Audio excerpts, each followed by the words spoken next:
Hey, everybody, it's Andrew, and welcome to episode 136 of the Jaguar podcast. In this episode, I'll be doing a pregame analysis of the matchup between the Jacksonville Jaguars and the Detroit Lions. So let's get into it. Before we start, though, hit that subscribe button, show your boy some love, give me a like if you enjoy the content, leave me a comment on the video or podcast episode. Like I say, always let me know how you feel about this matchup. All right. Week 6, Detroit Lions versus the Jacksonville Jaguars.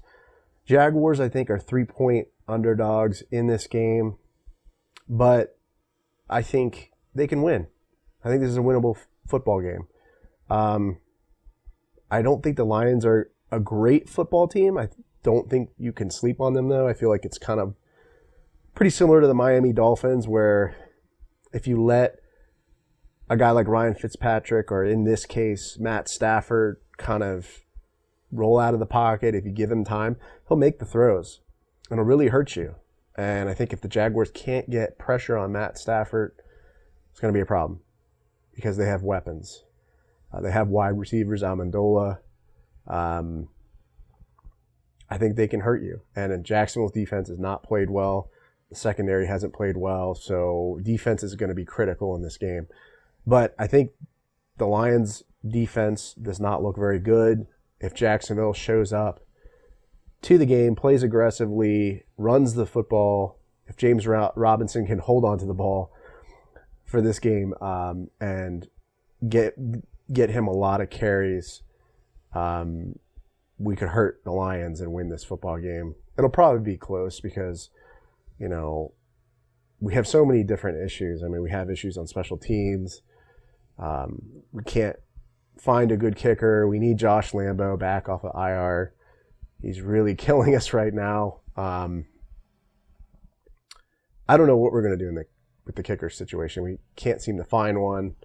So I guess we're just going to go for it on fourth down because we can't kick field goals. We can't hit extra points. I don't know. Maybe we'll just go for 2 every time as well. Pretty ridiculous, I know, but we just seem to have so many problems with our special teams. So I don't know about that, but I'm sure you guys feel the same way. Our kicker couldn't even hit a 24-yarder, and it's just bad. You got to be able to hit within, between the 25 to 45-yard range. You got to hit those ones. If you're a kicker, you can't make those. You're not going to be around for a long time. But yeah.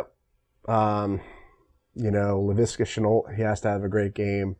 Gardner Minshew has to play much better. He's got to hold on to the football if he gets sacked. And the problem with Gardner Minshew is he tries to force plays sometimes, especially on this football team because our defense can't support him. He's always playing from behind, so he's trying to force. Well, I shouldn't say force, but he's trying to create a play because the defense can't support him. So he's always playing from behind. I like Gardner Minshew. I'm a Gardner Minshew fan. But he has to be able to get rid of the football when nothing's there. That's one of the things I noticed about him. He will kind of dance around in the pocket. After 5 seconds, you've got to get rid of the football. If there's nothing there, throw it out of bounds or run out of bounds. Preferably throw it out of bounds so you don't take a sack, right? And I'm just hoping that this coaching staff doesn't mess Gardner Minshew up and kind of corrupt him because we do not have a good coaching staff right now. And we need to make a change at head coach. We need to make a change at the defensive coordinator staffing position. We should have done it last year. Now Doug Marrone, I think more than ever, is on the hook now. He could have made that decision last season, but he didn't. And now we're stuck with Todd Wash. I think now he may end up losing his job because he decided to go with Todd Wash. It's so frustrating. I mean, we had coordinators on the market that we could have gotten.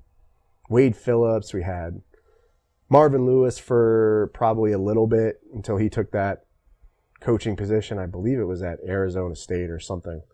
I don't remember where he went, but I think he's a college coach now. And I don't know what we're going to do. I guess we look at Wade Phillips and try to go after him, or I'm going to talk more about that in another episode I'm going to put out later this week. Talk about some of the potential coaches we could hire. Jay Gruden's got to call better plays this game. I mean, I don't know what he was thinking with that halfback pass kind of thing that he ran with James Robinson. So we got to trick Detroit's defense. We got to call better plays. And I think we have to be more aggressive. I mean, we need to go deep. We need to throw the ball deep, hurt Detroit early, demoralize them, pound that football with James Robinson. It's kind of interesting, though. Going back to James Robinson again, I see him on the field a lot. I haven't seen Rock Armstead at all, so I don't know what's going on, if he's still on that COVID list or what, or if he's fighting an injury. But yeah, I do see Thompson out there. Maybe they're just deciding to go with Thompson, and that's fine. But I don't know. Like I haven't seen him out there much, and that's kind of a red flag to me. I'm like, what's going on with Rock Armstead? Because he's a good running back as well. But yeah, I mean, C.J. Henderson, I'm hoping that he plays in this game, that he comes back and practices this week, because he's got to help us locking up Detroit's wide receivers. Amendola, he's definitely a deep threat. DeAndre Swift, got to be able to stop the run. Defense has got to get more, defensive line has got to get more penetration into the backfield. Kayvon Chasen was really not getting much done in terms of pressuring Deshaun Watson.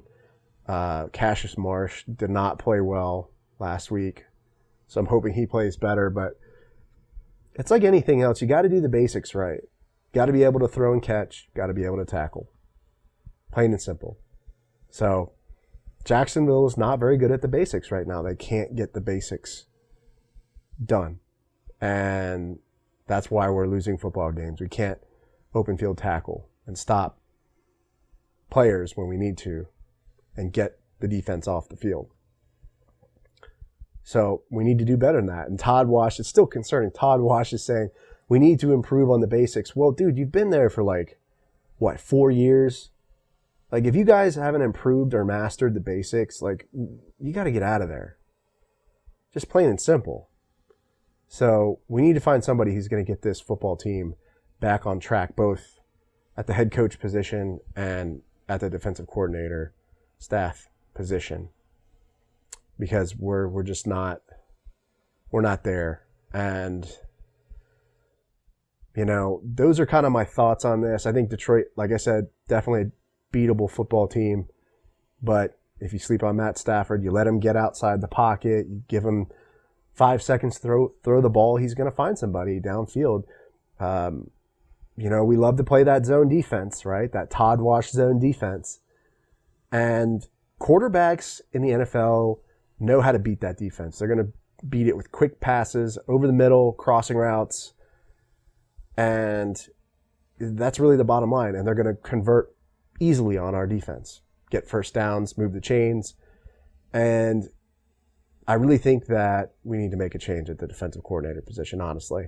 Start playing more of our rookies, because it feels like this season is kind of a wash, for lack of a better word. No pun intended there. But, yeah, those are my thoughts on this game. Think we can win, but, with Jacksonville, it's kind of up in the air right now.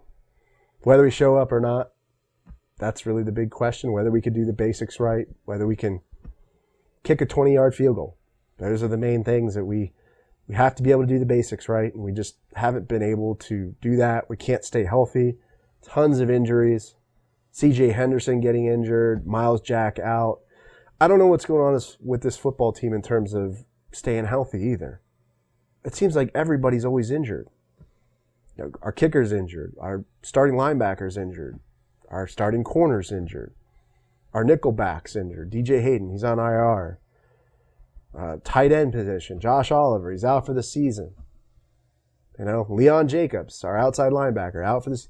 And I'll touch on more of that. I'm going to do an episode. I've already done one on it, but I think that's really another thing that sticks out to me is the injury problem in Jacksonville. We cannot stay healthy. I don't know why. I don't know if it's our training staff. I'm not on the ground. I can't see it day to day because I'm not in the locker room. But we really have a problem staying healthy as a football team. And it's hurting us. So let me know how you feel about this YouTube video or podcast episode. Subscribe to the channel. Show your boy some love. Hope you enjoy the rooster behind me. I apologize. I am on the road right now on travel. I get to use this wonderful webcam, so I hope you enjoy the lack of video quality, but I'll try to keep those episodes coming your way. Leave a comment on the YouTube video or podcast episode. Like I said, let me know how you feel about this matchup. Give me a like if you enjoyed the content. Come by Apple Podcasts, as always. Leave me a review. If you leave a written review, hit me up on Twitter. I will send you some Jaguar Podcast merchandise, a t-shirt, or a face cover of your choice. Just let me know. Send me a DM, and I will get that over to you. Thanks for watching. Subscribe to the channel again. Stay safe. Stay healthy. Go Jags, and I'll see you next time.